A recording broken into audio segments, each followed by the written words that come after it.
მოგესალმებით რადიო პალიტისა და პალიტატივის ეთერშია ყველაზე საქმიანი გადაცემა. თქვენ უსმენთ უყურებთ საქმეს, მე ვარ გიორგი კალანდაძე. დღეს საქმე წარმოგიდგენთ სამცხე-ჯავახეთისა და მცხეთა-მთიანეთისთვის ტურიზმის განვითარების რეგიონული სტრატეგიები შემუშავდება, თუმცა სანამ ჩვენ სტუმარს პირველ შეითხოვს გავუსვამდე და ამ თემაზე გადავიდოდე სასაუბროთ, ჩემი კოლეგა აჰმედ და ბიზნეს პრეს ნიუსის სტუდია.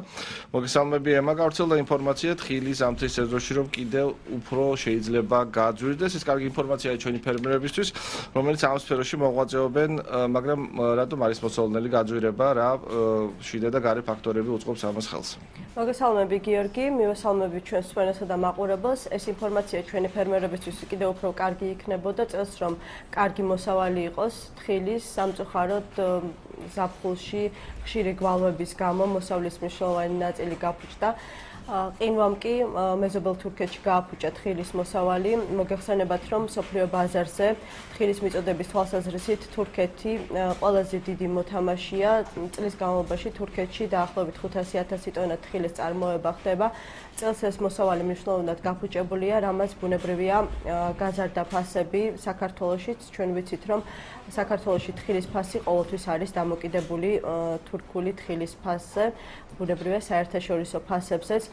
VPN-ი ესაუბრა სამეგრელოში ადგილობრივებს, სწორედ მათ მოგვაწოდეს ინფორმაცია, რომ თხილის ფასი 10 ლარამდე უკვე გაიზარდა. ამ ინფორმაციას, რომელიც VPN-ზე გამოქვეყნა, საკმაოდ დიდი გამოხმაურება მოყვა კომენტარების სახით. ძალიან ბევრი ადამიანი ბუნებრივია გამოეხმაურა ამ ინფორმაციას.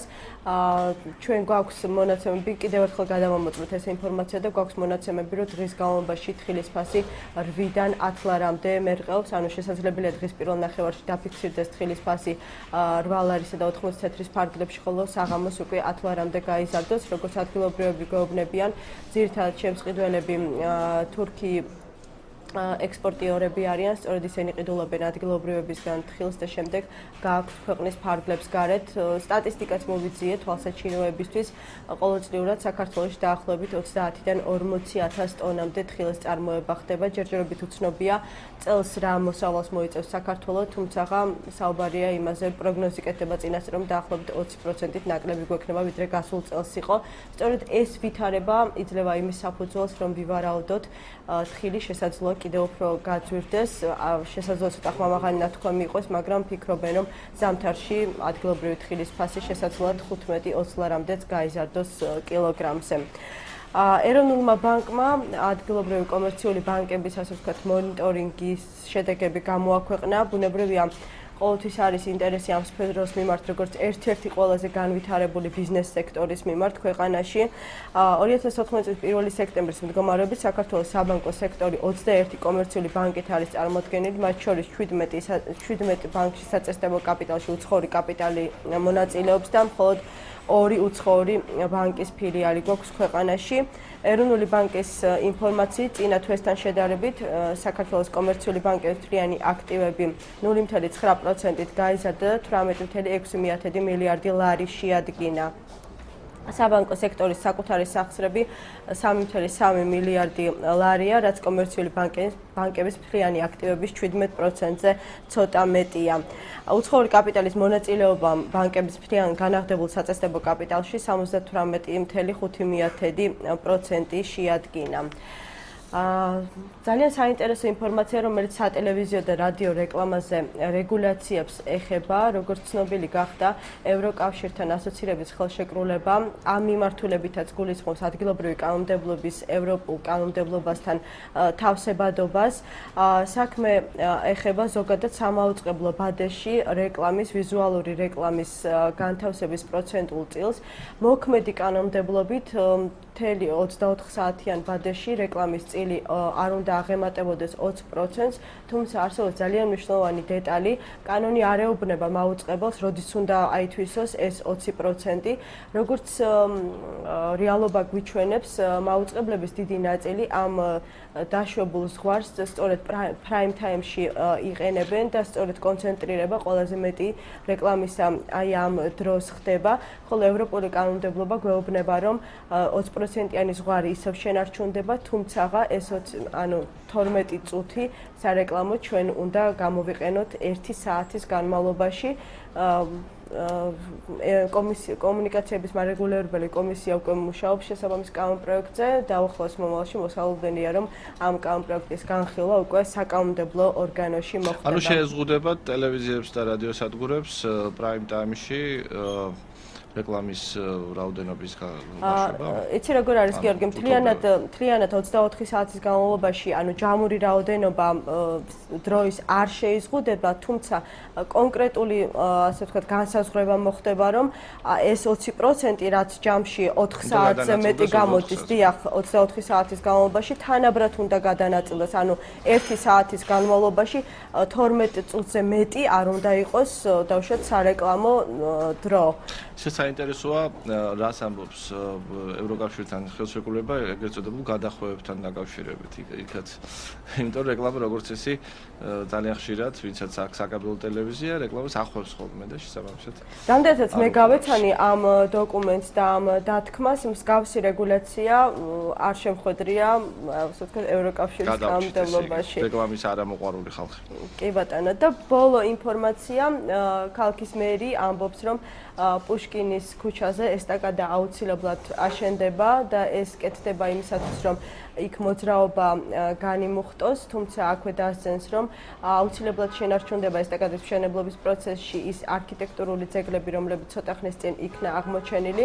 მე უბრალოდ ვისურვებდი, როგორც ერთ-ერთი მაცხოვრებელი ამ ქუჩისა, რომ მე წარმოვიდგინე რომ შენ გამოხვალ აივანზე პირდაპირ შეგიძლია ხელი ჩამოართო ეთქობა მანქანა. ალბათ ასე გამოვა, ან პირდაპირ მარშრუტს გავაჩერო ჩემი ფანჯრიდან. შენი სართულიდან შეგიძლია გადაჯდეთ ტრანსპორტში ესე. თუმცა ამ შემთხვევაში საზოგადოებრივი აზრი უფრო მნიშვნელოვანია, რამდენად საჭიროა აქ ესტაკადის მშენებლობა, მაგრამ კიდევ უფრო მნიშვნელოვანია, რომ გატარდეს პოლიტიკა, რომელიც 10 ჯერ გაზომვასა და ერთხელ გადაჭრას, ასე ვთქვათ, გულისხმობს, რათა იგივე ვითარება არ მოხდეს, რაც მაგალითად ესტაკადების მშენებლობა გმირთა მოედანზე გამოიწვია, ასე რომ კიდევ ერთხელ გმართებს ბევრჯერ დავფიქრდეთ და მხოლოდ შემდეგ მივიღოთ გადაწყვეტილება, გიორგი. ალბათ იქნება გადაწყვეტილება მიღებული.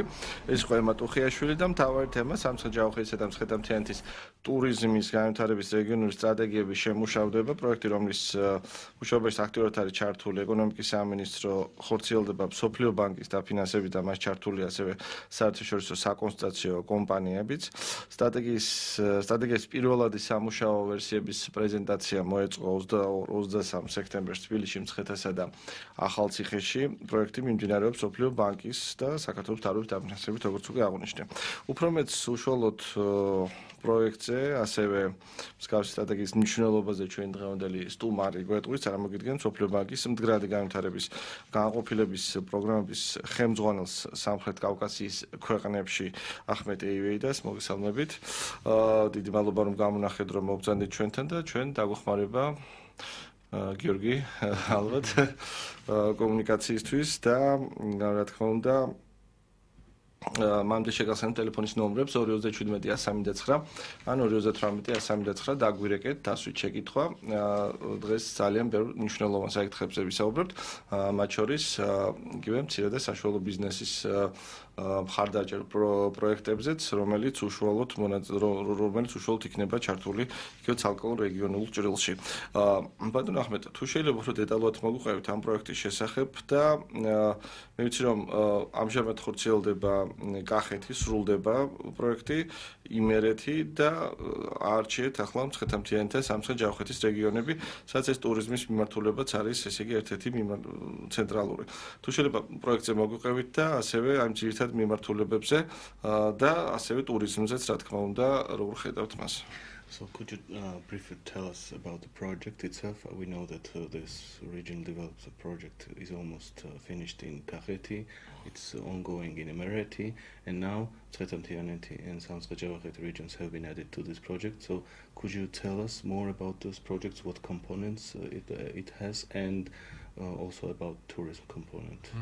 Thank you very much for inviting the World Bank to your prestigious program. We are very happy to be connected with you and your distinguished audience. პირველ რიგში დიდი მადლობა მინდა მოგახსენოთ დაპატიჟებისთვის ამ ძალიან კარგ გადაცემაში, პრესტიჟულ გადაცემაში მსოფლიო ბანკისთვის ეს პრივილეგია და პატივია აკოფნა. The objective of this program in several regions is to create jobs in the regions so that we support regional equity and shared prosperity among all regions equally throughout Georgia. ამ პროექტის მთავარი მიზანი არის, რომ შეიქმნას ახალი სამუშაო ადგილები, რათა რეგიონებს შორის განსხვავებულობა იყოს შემცირებული, ანუ იყოს თანასწორობა ეკონომიკური განვითარების მხრივ ყველა რეგიონს შორის და ასევე იყოს გაზრდილი საერთო კეთილდღეობა ყველა რეგიონში. Each region in Georgia is very rich in several endowments, can be cultural heritage, nature, or wine, tourism, and so on. And what we're trying to do is to connect all these attractions through a circuit that's very attractive for tourists and very attractive for private sector to come and invest in these regions. თითოეული რეგიონი საქართველოში არის მდიდარი სხვადასხვა კომპონენტების თვალსაზრისით, როგორც არის ბუნება, კულტურული მემკვიდრეობის ძეგლები, იგივე ღვინის კულტურა და ასე შემდეგ, ღვინის ტურიზმი. ამიტომ ჩვენი მიზანია, რომ აი ამ რეგიონებში შეიქმნას ერთგვარი ტურისტული მარშრუტები, წრეები, ასე ვთქვათ, რომელიც მოიცავს ყველა აი ამ საინტერესო ადგილებს, კულტურული მემკვიდრეობის მხრივ თუ ბუნებრივი ძეგლების მხრივ, რათა ეს იყოს მიმზიდველი, უცხოელი და ადგილობრივი ტურისტებისთვის, რაც გამოიწვევს, რა თქმა უნდა, განვითარებას და ასევე ეს ამ ინფრასტრუქტურაში ინვესტიცია, რომელსაც ჩვენ მოვახდენთ, ჩვენი აზრით უნდა მოიწვიოს უკვე მოიზიდოს კერძო ინვესტიციები, ანუ კერძო ინვესტიციებიც უნდა მოყვეს ამ ყველაფერს. So in each region we select 2 or 3 cities or heritage villages and we call them the hubs, and we make substantial investment in renovating completely the underground infrastructure, nice pedestrian or nice roads, sidewalk, street lighting, parks, so that local people are encouraged to transform part of their houses into an SME, or also at larger investors, businesses, to find the place more hospitable to come and start a new hotel or boutique hotel or agro business. ესე იგი იდეა მდგომარეობს შემდეგში, რომ ჩვენ ვირჩევთ თითოეულ რეგიონში 2-3 ქალაქს, ცენტრს ან სოფელს, რომელიც ისტორიული მნიშვნელობის სოფელი არის, დაუშვათ და მათ ჩვენ ვეძახით ჰაბებს, ანუ ცენტრებს, სადაც დებთ ძალიან მნიშვნელოვან ინვესტიციებს, დიდი თანხები იხარჯება, აბსოლუტურად ყველანაირი ინფრასტრუქტურა ახლდება, როგორც არის მიწისქვეშა ინფრასტრუქტურა, წყალგაყვანილობა, კანალიზაცია, მიწის ზედა, ასე ვთქვათ, ტროტუარების მოწყობა, ქვაფენილების მოწყობა, განათების მოწყობა, ფასადების გარემონტება სახლებში. აი ეს სახლებზე, აი ეს ინვესტიცია უკვე თვითონ ჩვენი აზრითაც და ეს პრაქტიკამაც საჩვენა უკვე ახალისებს ადგილობრივ მოსახლეობას, რომ თვითონაც გახსნა რაღაც პატარა საწარმოები, როგორც არის კაფე, რესტორანი და ასე შემდეგ, ან საოჯახო სასტუმრო და ასევე იზიდავს უფრო მსხვილ კერძო ინვესტიციებს და ბიზნესებს, რომ მათაც ააშენონ ან გაარემონტონ დიდი სახლები და გადააქციონ ესენი სასტუმროებად ან რესტორნებად და ასე შემდეგ, ან ბუტიკები გახსნან და ასე შემდეგ. აი ეს მიმართულება და ეს პრინციპი მოქმედებს აი ამ პროექტების განხორციელებისას. ეს ძალიან საინტერესო და ძალიან მნიშვნელოვანია და პრინციპში რომ აი სანამ გადავალთ ამ მცხეთა-მთიანეთზე და სამცხეზე, აი თქვა კახეთი ხო, რომელიც ბოლოსკენ მიდის. კახეთში კახეთის მაგალითზე რომ ვიმჯელოთ, სად იყო განსაკუთრებული, ესე იგი, შედეგიანობა ეს იგივე მცირე ბიზნესის, თუნდაც ბიზნეს აქტივობის თვალსაზრისით, თუნდაც იგივე ტურიზმის თვალსაზრისით და კიდევ სხვა მიმართულებით, რომელსაც პროექტი მოიცავს. This is very interesting and as we know the Kakheti portion is almost finished and I'm very curious what results do we have now and what tangible results can we point out, especially in Kakheti, in terms of private investment and so on and so forth. Yes. We try to group the results into 3 areas. One is improvement of infrastructure for the livelihood of people. And the second one is private sector development. And the third one, group of results related to institutional development. ჩვენ სამ ჯგუფად ვყოფთ, ასე ვთქვათ, ამ ჩვენს ინვესტიციებს და ჩვენს პროექტებს. ეს არის პირველ რიგში, რაზეც უკვე ვილაპარაკეთ, საზოგადოებრივ, ანუ სახელმწიფო ინფრასტრუქტურაში, მის განახლებაში ინვესტიციების ჩადება. მეორე არის კერძო ინვესტიციების მოზიდვა და განვითარება და მესამე არის ინსტიტუციონალური განვითარება ადგილებზე. So for infrastructure in Tel Aviv, for example, Tel Aviv and Cavarelli, all water, sewage, fiber optics, gas lines are now completely new. Roads are paved, street lights installed, meters installed, solid waste collection system improved, and in many places the water supply improved from 4 hours to 12, 18, in some places 24 hours. მაგალითად, პირველ კომპონენტზე რო ვილაპარაკოთ, ანუ საზოგადოებრივ ინფრასტრუქტურაში ინვესტიციებს, კახეთში, კერძოდ კი თელავში და ყვარელში, ფაქტიურად თლიანად გამოიცვალა წყალგაყვანილობის სისტემა, გაზიფიკაციის სისტემა, ანუ გაზგაყვანილობის სისტემა, ოპტიკურ ბოჭკოვანი კაბელების სისტემა, მოხდა თვითონ ქუჩების განახლება, გალამაზება, ტროტუარების და გზების შეკეთება და განვითარება. ამის შედეგად იგივე წყალგაყვანილობის ხრივ ზოგიერთ ადგილას დაუშვათ იყო მანამდე 4 საათიანი გრაფიკი და ეხლა არის უკვე 12, ზოგან 18 და არის 24 საათიანი გრაფიკი. ანუ ეს ხელშესახები განვითარება და გაუმჯობესება იგრძნო ადგილობრივ მოსახლეობას. Also 220 houses in Tel Aviv, Cavarelli and Dartlo have been completely renovated, the facades and the roof. გარდა ამისა, თელავში, ყვარელში და სოფელ დართლოში, რომელიც თუშეთში მდებარეობს, მოხდა 220 სახლის თლიანი გარემონტება, სახურავების შეცვლა, ფასადების გალამაზება და გამაგრება და ასე შემდეგ. In terms of private sector development, such a renovation encouraged about 50 families to transform part of their house into an SME. It can be cafe, restaurant, guest house, hairdresser, and we monitor all this transformation. კერძო სექტორის განვითარების კუთხით აი ამ ინვესტიციებმა გამოიწვია ის, რომ დაახლოებით 50 ადგილობრივმა ოჯახმა გადაწყვიტა თავიანთი სახლის მთლიანად ან ნაწილობრივ მცირე და საშუალო საწარმოდ გადაქცევა, მაგალითად მათ გახსნეს კაფეები, გახსნეს მცირე სასტუმროები, საოჯახო სასტუმროები, გახსნეს რესტორნები, ზოგიერთმა გახსნა სალონი და ასე შემდეგ და ჩვენ ამას მონიტორინგს ვახორციელებთ და ასე თქვათ აღვრიცხავთ რამდენი ახალი საწარმო გაიხსნა ამ პროექტების განხორციელების შედეგად. ჩვენ ახლა გავდივართ რეკლამაზე, სამცხორთ რეკლამა ყველაზე მთავარია ჩვენი მედიისთვის და 4 წუთში დაახლოებით 4 წუთში დაგიბრუნდებით, ასე რომ არ გადართოთ და იყავით ჩვენთან. და ჩვენ დავბრუნდით პირდაპირ ეთერში. თქვენ უსმენთ უყურებთ საქმეს, მე ვარ გიორგი კალანდაძე, ჩვენი სტუმარია მსოფლიო ბანკის მდგრადი განვითარების განყოფილების პროგრამების ხელმძღვანელი სამხრეთ კავკასიის ქვეყნებში აჰმედ და ეივეიდა და ჩვენ რეკლამის მსვლელობის დროს ვისაუბრეთ კერძო და სახელმწიფო სტრუქტურებს შორის ურთიერთობას და ამ თვალსაზრისით ძალიან საინტერესოა პროგრამის გამოცდილება. ამ კუთხითაც თუ შეიძლება გითხარით ორი სიტყვა და შემდგომ უშუალოდ გადავიდეთ მცხეთა-მთიანეთისა და სამცხე-ჯავახეთის რეგიონებზე და იქაური ტურიზმის თავისებურებას. Yeah, we talked about how the project encourages families to convert into SMEs, and that's very important because that's the economic livelihood of people. But we have another component called public-private partnership, and the objective is to attract large investors to the region in tourism and agribusiness, because we know large investors can generate more number of employment.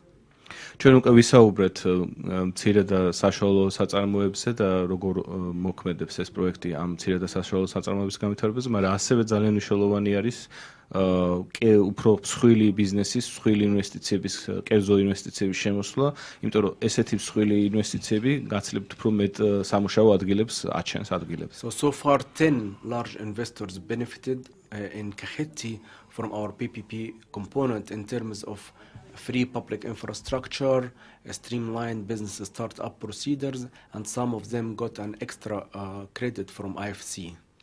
ამ მომენტისთვის კახეთში მაგალითად 10 კერძო მსხვილი ასე თქვა კერძო კომპანიამ მიიღო სარგებელი აი ამ თანამშრომლობის შედეგად გაუჯობესებული ინფრასტრუქტურის შედეგად და ასევე ზოგიერთმა მათგანმა საერთაშორისო საფინანსო კორპორაციისგან მიიღეს დამატებით ასე თქვა ცესხები ბიზნესის გასავითარებლად. For example, Lopota resort, we supported infrastructure and the parking, and they were able in return to expand, construct additional rooms and the sport facilities. მაგალითად ლოპოტის კურორტი ან ლოპოტის ტბის სასტუმრო რო განვიხილოთ, იქ ჩვენ განვახორციელეთ პარკის და ინფრასტრუქტურის ტროტუარების და ასე შემდეგ რემონტი და ამაში ინვესტიციები ჩავდეთ და ამის შედეგად თვითონ იმ კერძო კომპანია, რომელსაც იქ სასტუმრო ჰქონდა, გააფართოვა ეს ადგილების რაოდენობა გაზარდა და ასევე სპორტული რაღაც ინფრასტრუქტურაც ააშენეს. As that when sellers they were able to construct a guest house in the same yard and a beautiful wine museum in the basement, which I encourage all your audience to visit. Which company is that? Twins seller. Yes. ტყუპების მარანი არის ესეთი კომპანია, მათ გააშენეს ასე თქვათ მარანი, გააფართოვეს და მე ყველას მოგიწოდებთ რომ ხალი მუზეუმია ასე მოინახულოთ იქაც სარდაფში აქვს ძალიან ლამაზი მარანი და ძალიან საინტერესოა. ისიც ძალიან საინტერესოა ეგ თემა, მაგრამ საქართველოს ტურიზმს ალბათ თქვენ ჩემზე უკეთ მოგახსენებათ, თავის დროზე კომუნისტების პერიოდიდან მოყოლებული, ქონდა გარკვეული თავისებურება, იყო ერთ მასობრივი ტურიზმის ცენტრები, თქვათ იგივე ზღვისპირეთში, სამთო კურორტებზე და რაც შეეხება თქვათ ესეთი ცალკეულ მიმართულებებს, რომელიც დღეს ვითარდება, იქ იყო ინფრასტრუქტურა ძალიან განვითარებული. მაგალითად ასე ხშირად საუბრობდნენ რომ აი მე კარგად დავისვენე, მაგრამ სანამ მივედი, მოკლედ იქ გზა იყო ცუდი, თქვათ ელექტროენერგია მწყალი და ამავდროულად. აი მაგალითად გურიაში არსებობს ესეთი ადგილი ბახმარო, სადაც საუკეთესო პირობები თუ შეიქმნება დასვენებისთვის, იქ ბევრი ადამიანი ავა და იქნება ძალიან პოპულარული კურორტი. მაგრამ იქ არ არის პირობები, არ არის ინფრასტრუქტურა. და ასეთი ადგილები საქართველოში ძალიან ბევრი იყო, ანუ რასაც თქვენ საუბრობთ, ძალიან მნიშვნელოვანია რომ ყველგან, სადაც არსებობს გარკვეული პოტენციალი, გაჩნდეს ინფრასტრუქტურა. დამსმენელი არის ხაზზე, მოусმინოთ მას და განვაგრძოთ საუბარი. გამარჯობა პირდაპირ ეთერში ხართ. მეც ერთი კონკრეტული კითხვა მაქვს პატიცემულ სტუმართან. მე კახეთში ვფლობ 5 დღემდე მიწას, სადაც ხომ მოხანი და გავაშენო სპეციფიკური მიკროზონა რა, ამ მაღალხარისხოვანი სამარხო ღვინო უნდა ვაწარმოო, ბიოღვინო და აი ასევე მინდა საოჯახო მარანი რომ გავაშენო, სათანადო სახსრები უკვე არ ყოფნის. აი რა ფორმით შეიძლება რომ დამეხმარენ ან რაღაც პროექტი წარმოადგინოთ, როგორ უნდა მოვიქცე რომ ეს ორგანიზაცია გვერდზე დავამტკიცოთ. ლოპოტა თქვა ის ბლავრი ტურისტული კომპანიები კი, მაგრამ აი საოჯახო მონეტარ მიმართებაში თუ აქვს რამე ღონისძიება და პროგრამები. დიდი მადლობა ზარისთვის 2017-139 დაგვირეკეთ. Yes, thank you for the caller. We have two windows for people, investors to benefit. It depends on the size of investment. One is a public-private partnership, so he can, if he is able to construct the Marani, but what he needs is the public infrastructure, then that will go to the public-private partnership component, and he can contact the municipal development fund for it. But if it's classified as a small or micro enterprise, maybe he needs only a few $1,000, then we have a new grant program. It's a matching grant, which means he has to do something and then we will match it with a grant. For example, if he constructs the building of Marani, we can give him a grant to buy the cavalry, the stables, some of the equipment up to $2,000 grant. ორი კომპონენტი არის, ეხლა დიდი მადლობა ზარისთვის, ორი მიმართულება არის ამ ხრივ. ესე იგი, როგორც ვილაპარაკეთ, არის კერძო და სახელმწიფო პარტნიორობის მიმართულება, ესე იგი, თუ თქვენ გააქვთ მარანი, ან ააშენეთ მარანი და უბრალოდ გზა არ არის იქ გაკეთებული, მაშინ ამ შემთხვევაში შეგიძლიათ მიმართოთ მუნიციპალური განვითარების ფონდს და სთხოვოთ, რომ იქნება გზა მოიყვანოს თქვენს მარანამდე. თუ არის მეორე მომენტი, თუ თქვენ დაუშვათ რამოდენიმე 1000 ლარის ინვესტიცია გჭირდებათ დაუშვათ, მაშინ არსებობს ჩვენ გვაქვს ესეთი გრანტის პროგრამა, რომელიც თანადაფინანსების პრინციპზე არის დაფუძნებული, ანუ თუ თქვენ დაუშვათ ააშენებთ მარანს, მაგრამ იქ გჭირდებათ საწნახელი, ქვევრები და სხვადასხვა რაღაც მოწყობილობები, ამისთვის შეგიძლიათ მოგმართოთ და მიიღებთ მაქსიმუმ $2000, ასე ვთქვათ, grants დაფინანსებას.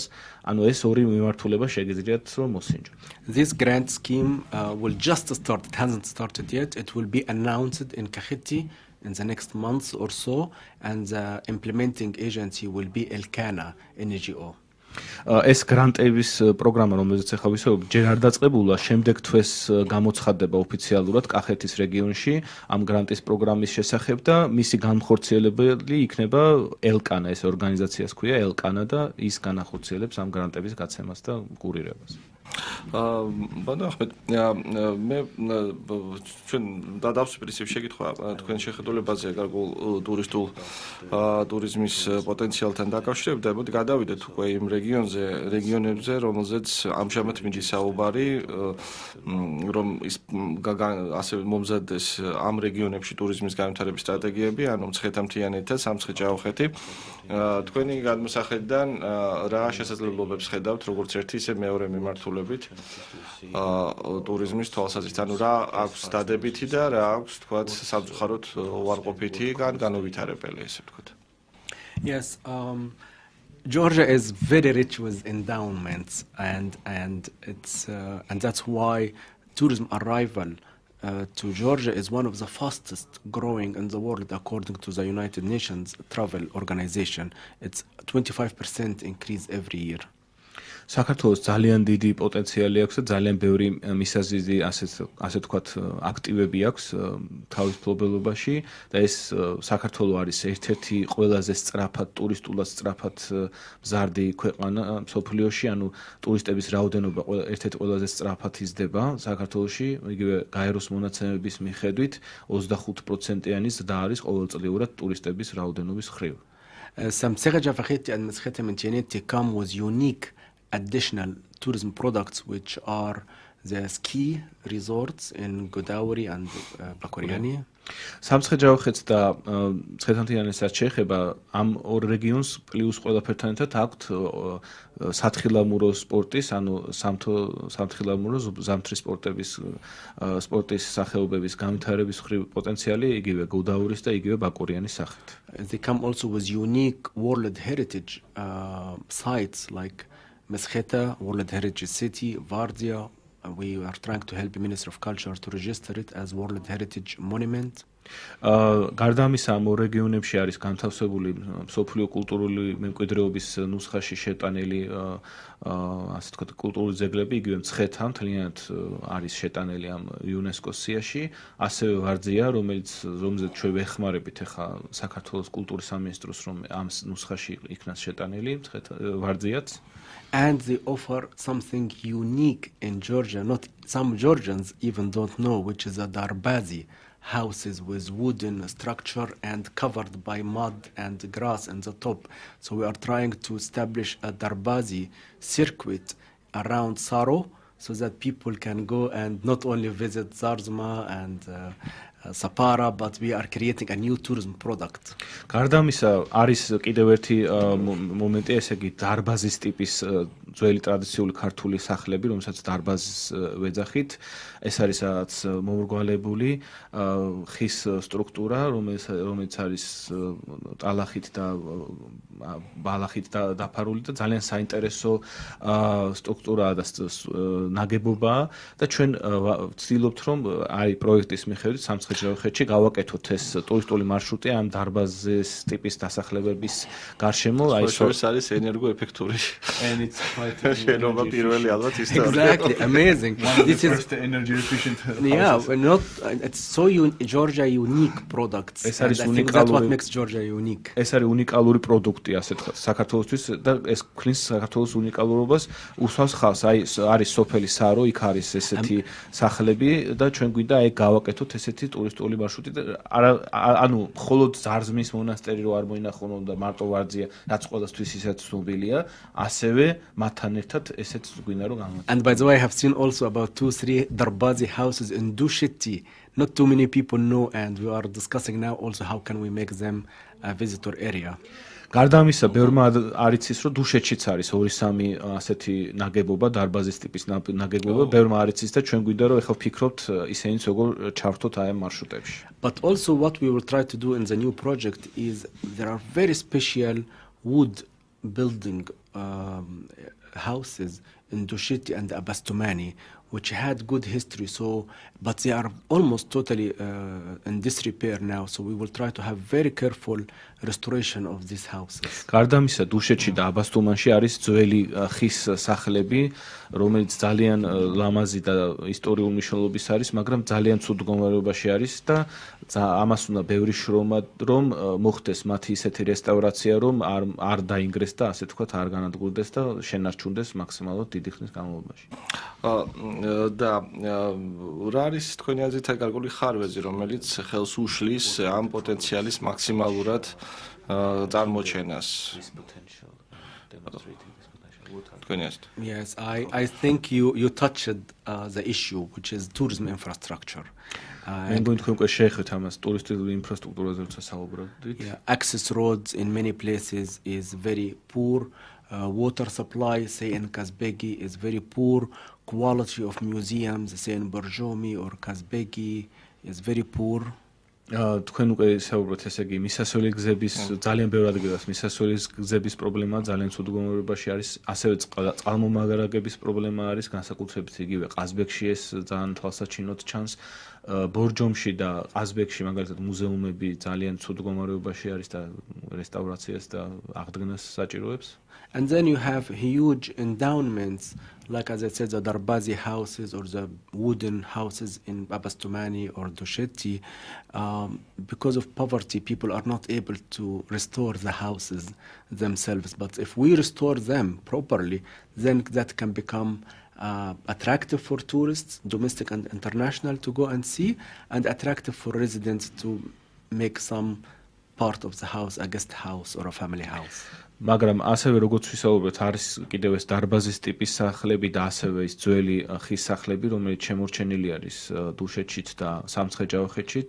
სამწუხაროდ იქ მაცხოვრებელს არ აქვს იმის საშუალება, რომ თვითონ გაარემონტონ და აღადგინონ ეს სახლები და ამიტომ ჩვენ უნდა მივეხმაროთ მათ და თუ მოხდება ამ სახლების აღდგენა, იქ მერე თვითონ ადგილობრივი მოსახლეობამ რაღაც პატარ-პატარა საწარმოები გახსნას.